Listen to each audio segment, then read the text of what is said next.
Hey, what's that?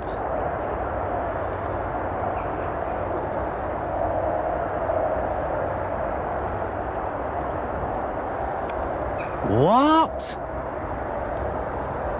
There must be another effigy of the former awakened brave around here, who's picnicking beneath that huge tree.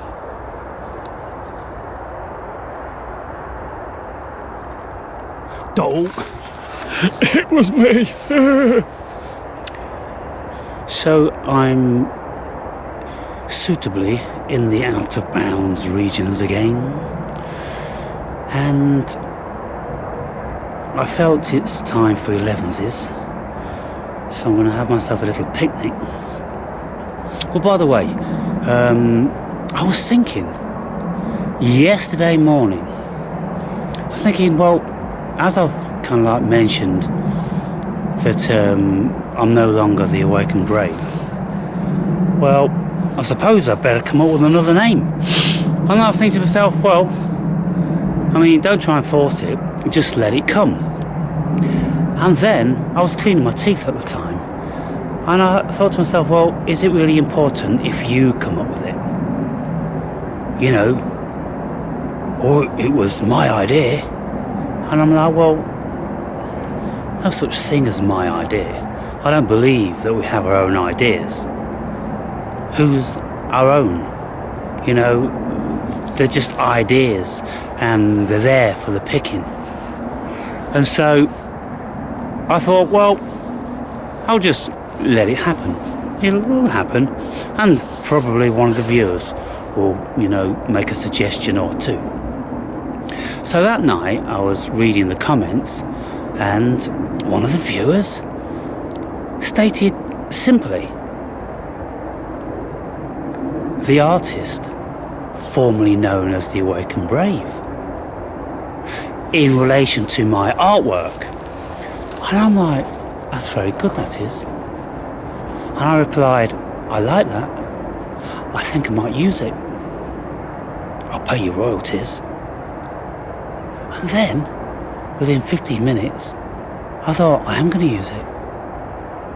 And I changed it straight away on my site. So now, I'm known as the artist. Formerly known as the Awakened Brave. You see how things just fall into place magically, if you let them. Don't force it. The artist, formerly known as the Awakened Brave. I could never lose the name Awakened Brave, could I? That's my sigil. That's what I am. That's the very essence of me. And so now it's just kind of like, of course I still am the Awakened Brave, but you know, it's time for a revamp. It's time for something new. And what could be better than something new? When I look around my apartment and I go, well, you are somewhat of an artist.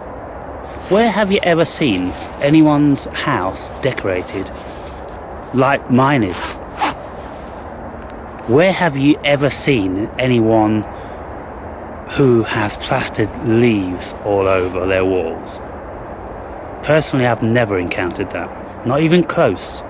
Lots of people may have the odd artifact in their house, piece of wood or tree stump, or, you know, few bits and bobs like that, but I've gone the full 9 yards, haven't I? And now with this door, I'm really starting to feel I'm involved with something, you know. It's bigger than me. Nature is using me to express itself. And once we get in tune with that train of thought, we won't go far wrong. And I've always said, well, I say always, at least within this last 5 years, that we're being used, the human being is being used. We're only created as like Mars rovers. We're just machines gathering data. We're Earth rovers. We receive and we transmit. Where are we receiving this information from? Who knows? Where is it going to? Who knows? But we know, whatever it is, it's not lost. It stays within this thing, whatever it is. So, and I'm feeling much more inclined now to work with nature in some meaningful way. And like I say, when I'm working with this door, I've just got to do what feels right.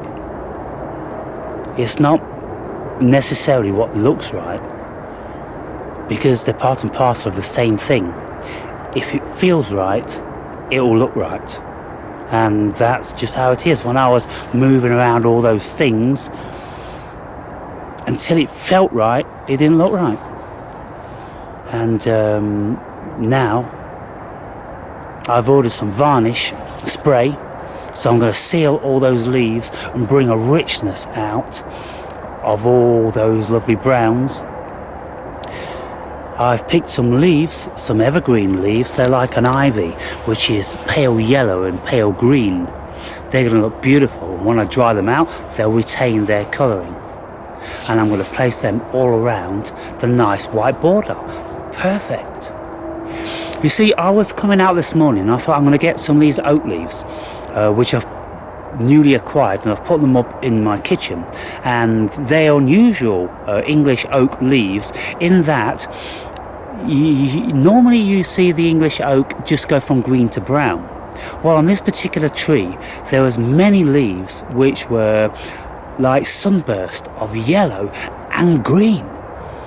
Fluorescent yellow, fluorescent green, amongst all the brown ones. And the ratio was about 20-1 for these green and yellow ones. So I thought, I'm going to have a bunch of those. And I had the intention to go and harvest those today, but then I went on autopilot to this wood. And I stopped too far to turn back. And I thought, I'll get them another day. I'll probably come upon something else. Within a few yards, I saw this green and yellow ivy plant tree. And so I thought, perfect. Thank you, universe. And so in here, anyway, I came upon these. And I'd made a small video of these a week ago. And they're called Jew's Ear. And as to why they're called Jew's Ear, I don't know, I'll have to look up, but they just feel beautiful, like ears, and you could see. And they're kind of a little bit furry on the outside and smooth, and you can see a little bit moist on the inside. And so there's only a few of them, but I'm going to pick all these. That one looks old, but there's 1, 2, 3, 4. And so I'm going to pick those and I'm going to see what they're like. Just fry them up a little bit. And so that's a beautiful thing. And so this wood, because it's out of bounds, can you imagine what it's like in the summer? Absolutely impenetrable. But now it's manageable to beat everything down and to walk through, getting ravelled in the long stinging nettles and briar and all that sort of stuff. But the funny thing is about these woods is, because it's a bogland, then there are primarily willow trees. Willows, you will always find them on the river's edge. They like a lot of water. But it appears fungi are not too keen on them.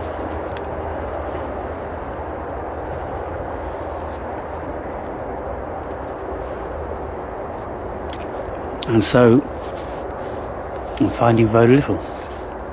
But the thing is, when you find little, you have a greater level of appreciation for what you do find. And so sometimes a friend of mine sends me videos of his finds, mushrooms, and there's loads of stuff all over the place, and I'm like, wow, it's unbelievable. But if I found a place like that, I'd never leave. It's absolutely intoxicating, and I would have to get at least 2 or 3 samples of everything I come upon, and I'd just be there all the time. Which, I suppose would be really great. And I suppose I'm just like, I'm partaking in one of Abel's Aesop's fables. The sour grapes one. It wouldn't be that great anyway. There's too much. I like it when there's hardly anything and you've got to fight for everything. Well, I think given the choice, really, if the woods were next to each other, I'd choose the one in abundance. Far more interesting. But slowly my repertoire of fungi is increasing. And I'm archiving these fungi alongside what they feel like, taste like, smell like, look like, and building a large database of this stuff. And now when I'm walking around and I'm coming upon familiar fungi, I'm kind of like, yeah, I know you. And so I don't need to go picking and all the rest of that stuff. Just seeking out the unknown entities.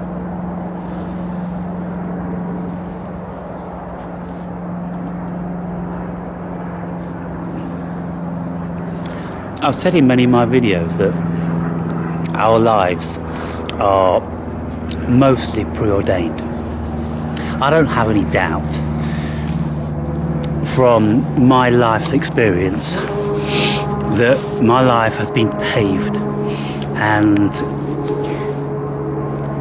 guided, and now I'm writing this book, and now I'm starting to do art and learn more about animals, and I'm looking out this spring for a crow, raven, magpie, jackdaw, anything like that. Last year I found a jackdaw in the street, and that would have been the opportunity, but it never felt right. So I just popped it over into a nice garden, and it took its chance. A young bird not being able to fly, well, plenty of cats around, probably see it in no time, but next time I'll keep one. When I am given one, the universe, I'll ask the universe, or the universe has told me, how you're going to get one of these birds, and so I'm going to have one of those, as well as Providence, and probably, a couple of other animals. Come upon injured animals here and there, and I'll just start, a little centre.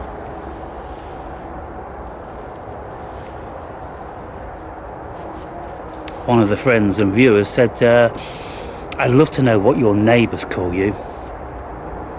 I'm like, well, sometimes they call me Jesus, but mostly these days I'm called the Squirrel Man. Oh, you're the Squirrel Man, are you? I've already got a certain notoriety, and everybody seems to love it. They all engage with me on it, and every time they see me, how's the squirrel? Nobody will ever bother asking me how I am. It's just, how's the squirrel? He's doing really great. Really, really great. And so, just getting a little bit tipsy, Yeah, just a little bit. Just a few degrees. North, northeast, north, northwest of being fully compass mentis.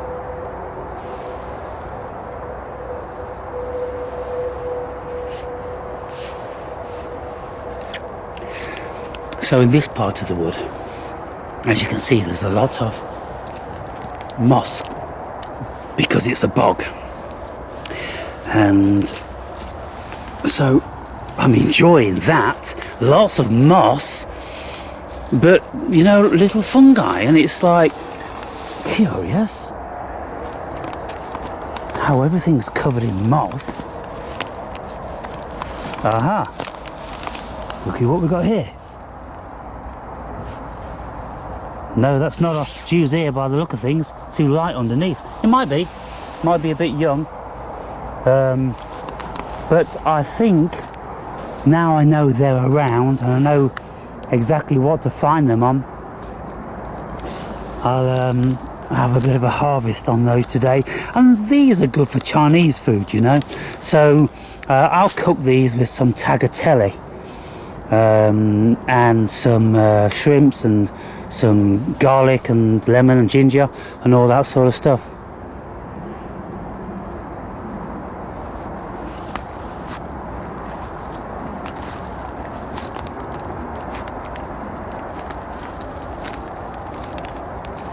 And so I really am in my element with all this stuff going on.